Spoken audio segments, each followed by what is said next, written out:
Hey there, folks. Welcome to Spectrum Pulse. We talk about music, movies, art, and culture. And today we're going to be talking about the final album from A Tribe Called Quest called We Got It From Here, Thank You for Your Service. I've said a number of times on this show before that it's difficult to tackle legends. And hell, with so many comebacks as we've seen recently, it's made my job all the more complicated. And I guess I should have known as soon as De La Soul made their big return with And the Anonymous Nobody earlier this year, which I absolutely love, by the way, it would only be a matter of time before I had to talk about their native tongues contemporaries, A Tribe Called Quest. And truth be told, I'm not really sure what else I can add to this conversation. I went back through their entire discography, and while I wouldn't quite say I loved it as much as I did De La Soul, I definitely got to appreciate Q-Tip, Jarobi White, Ali Shaheed Muhammad, and the late Phife Dawg's work here. In terms of smooth yet conscious jazz rap, these guys were pioneers, and their albums have held up ridiculously well in terms of tones and textures decades later. And while I might personally prefer De La Soul's more experimental flourishes in production and wordplay, I can't deny that A Tribe Called Quest had a knack for stronger and more accessible hooks, and they were plenty experimental all the same. Their stuff probably holds up in terms of its sound a lot better than De La Soul's does when you bring it to the modern context, and arguably more influential. And thus, when they broke up at the end of the 90s thanks to label frustrations, it stood to reason that we'd probably never get another Tribe album, especially when Phife Dawg died entirely too soon from complications of diabetes earlier this year. But somehow, they pulled together enough verses to make one last album to pass the torch on to the new generation. And just like with De La Soul, the list of collaborators on this project was extensive and often quite surprising, from old friends like Consequence, Busta Rhymes, and Talib Kweli, to the new generation in Kendrick Lamar and Anderson .Paak, to surprises like Kanye West, Andre 3000, Elton John, and Jack White. All this in another double album.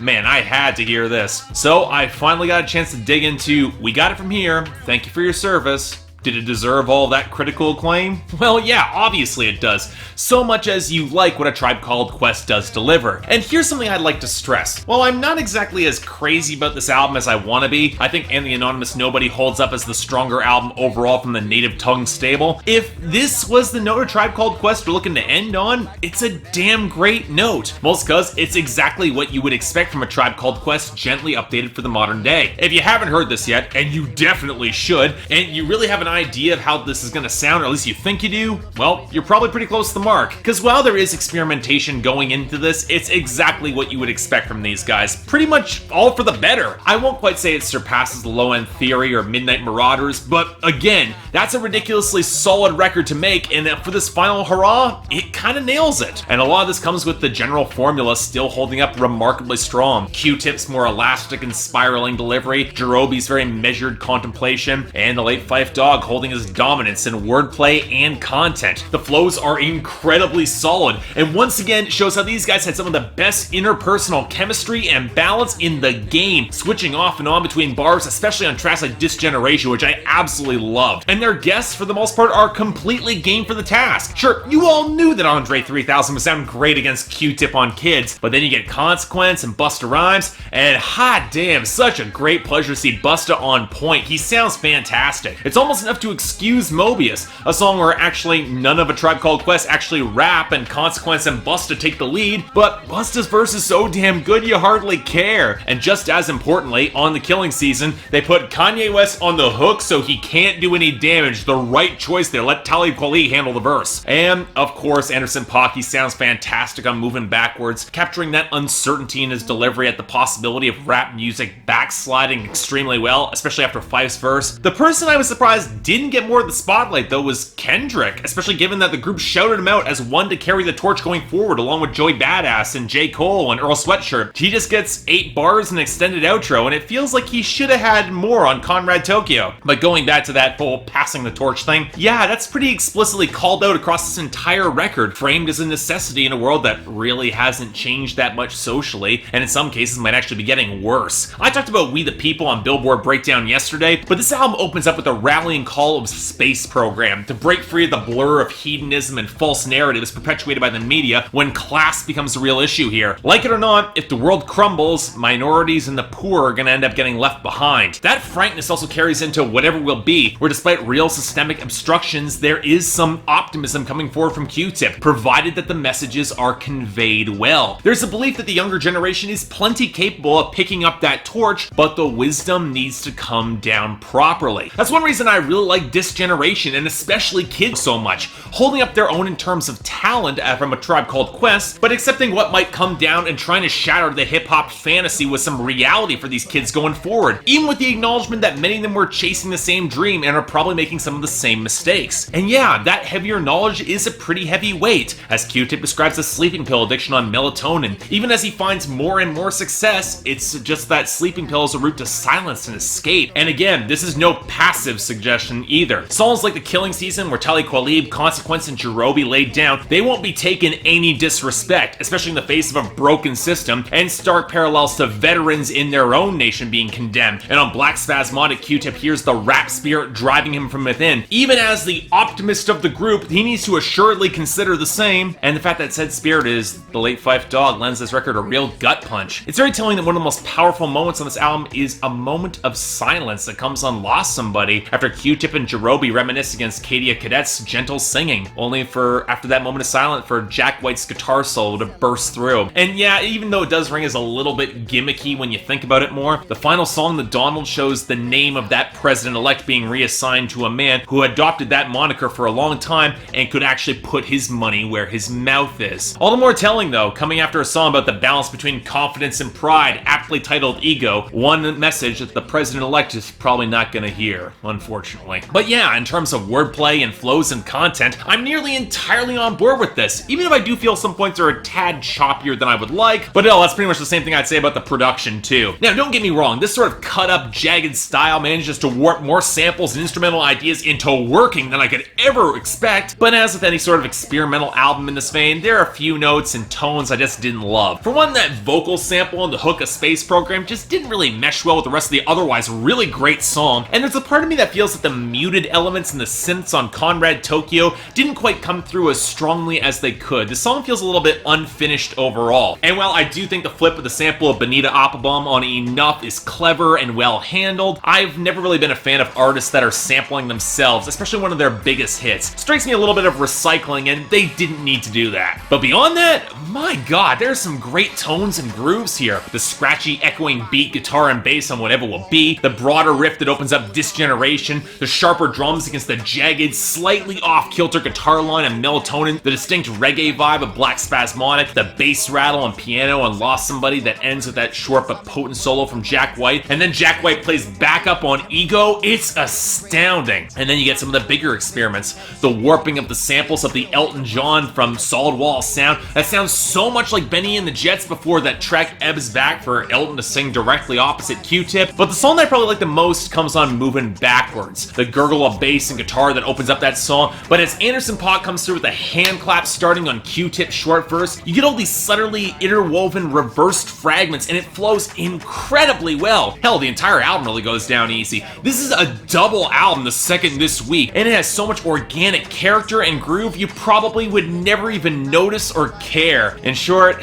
again, if this is how A Tribe Called Quest wants to go out, they picked damn near the best way to do it. It's not perfect, but when a group like this experiments right to the end, you can't expect perfection. But it's still great though. Solid 8 out of 10, easy recommendation, especially if you're a fan, and especially if you're looking for some quality hip-hop and bars across the board. And even though he helped guarantee it, I get the feeling that Phife Dawg, he'd be proud of this. Don't miss it. It's great. So yeah, thanks a lot for watching. Like to like and subscribe, I'd be more than grateful. I got the poll up here. It's really, I think there's gonna be a margin of people who think it's great and people who think it's perfect. And I'm still more on the great side. There's a few flaws I can't quite overlook, but I totally get it otherwise. The album really is something special. Beyond that, anything else I might be able to do to improve my presentation, I'm all ears. Any album requests, though, well, I've got my Patreon set up recently, where we go through the schedule every so often, 3 times a week, and we discuss more of the albums that might come through, and I take a lot of your suggestions. You want to get involved? There's your opportunity. But until then, I'm Mark, you're watching Spectrum Pulse, and I'll see you next time. synopsis is so you're witness. Don't interrupt me, nigga. Sorry, that's